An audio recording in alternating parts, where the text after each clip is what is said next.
The number of taxi drivers in Galway who have PhDs is ridiculous. I'm sure it's exactly the same in Dublin and every other major centre we have.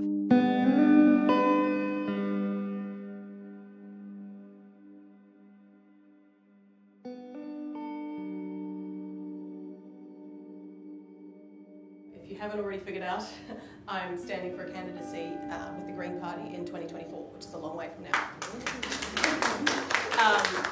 So I guess the crux of that is none of you can actually vote for me because my constituency is in the countryside. But as you know, I've been working along with Flo and Sadia and Jamal and many of you, Sive, on different projects supporting people in direct provision for a number of years. And you know, to give you some facts, I know some of you from United Women would have heard this before, but we have 9 councillors in the country that were not born in Ireland, and we have 1,000 councillors. Yeah, so I got involved. There's a structure of government between local government and you and I called the Public Participation Network, and exists in all counties across Ireland. So I went along to the introductory meeting with all the new representatives and the old standing ones, and I think the secretariat from the PPN, and maybe there's about 50 people in the room. I just looked around the room and went, oh my God, I can't believe this is the community representation that's talking to council about what they need to be putting into their policies. If I look outside the window of the hotel that we're in and look on the street of Galway, there's every kind of colour in the rainbow, diversity, young, old, wheelchairs, mixed ability, you know, traveller, all this kind of stuff. I felt that it was ridiculous that I represented diversity in that environment.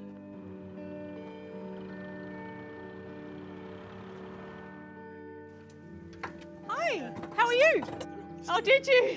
I wondered how long that would take. So we're a long way off 2024.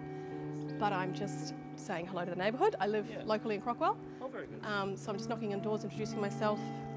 When I approached the Immigrant Council, I thought I wouldn't be eligible because I'm a privileged white person who owns a home, and you know, like, what's my point of difference for coming on board? But the team there were really great in saying, like, no, it's that recognition that you have that privilege.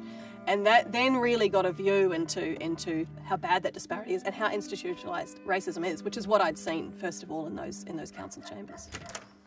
Hi, I see you. How are you? My name's Megan. So yeah, just knocking on doors, saying hi, asking people if they have any issues. I know there's the footpath over there, which everyone is really focused on. It's bad. Yeah. It's dangerous. Frankly, it's the #1 issue I'd say for our estate. So later today, we'll see United Women, which is a group that's grown up out of the Direct Provision Centre in Dominic Street in the city. And that is a group of women from all over the country, all over the planet, that have been taken refugee status here in Ireland. And there's accountants and lawyers and doctors and teachers and all these different capacities and capabilities and professional skills. They'll be either cleaning houses or doing work in nursing homes. It's community groups really that are giving the people living in direct provision, like right now it's school books and school bags and lunch boxes, you know. That's what all the community that supports refugees are banding together and getting at the moment. And then, you know, in a few months' time, it'll be getting stuff together for Christmas for people, you know? And it's community groups. There are some amazing groups, and sometimes we work together and sometimes we don't, but it's very higgledy-piggledy. Hi, how are you? Good. My name's Megan. I'm with the Green Party. Sorry, I'm okay. I'm working at the moment. Very good. Sorry to disturb you. Have a good afternoon.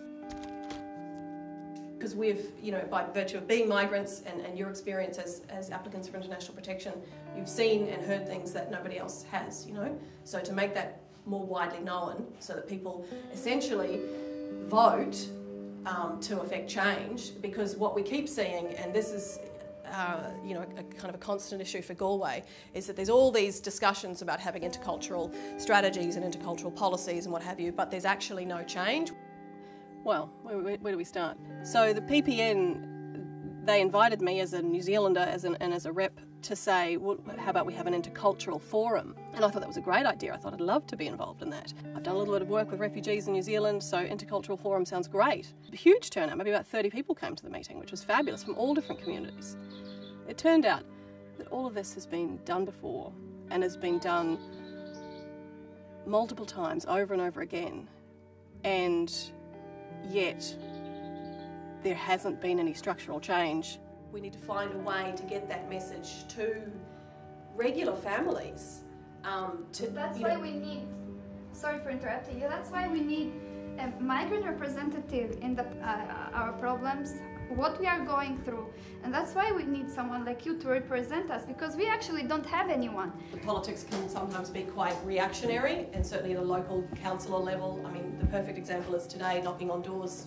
We came across an issue which was really specific and really local and really important to that community, but it's just one piece of 10-metre footpath in one little thing. You know, it's not national policy, it's not changing hearts and minds, it's not going to make life better for other than those 30 families that live in that spot.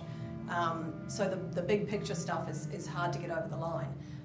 And I want to bring it into the hearts and minds of regular Irish families, because at the moment they just don't know, you know. All right, well, we'll close the meeting then. It's been wonderful. I feel like we could talk for a lot longer, but you all have families to get back to, and let's save our conversation for next time. But yeah.